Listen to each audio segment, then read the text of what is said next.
Welcome. This is how to fix iPhone camera is black. So guys, if you ever encounter this one, what you could try to do is just simply go ahead and restart your phone.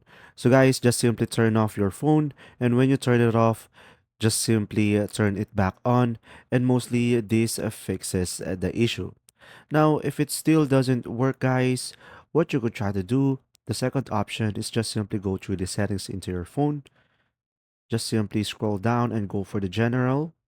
Here, you could just simply go for transfer or reset iPhone and select erase all content and settings.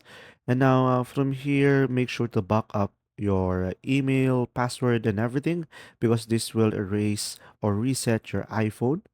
But if it still doesn't work, guys, it may be a hardware issue. So you may need to contact a customer support from Apple to fix your phone. There you go.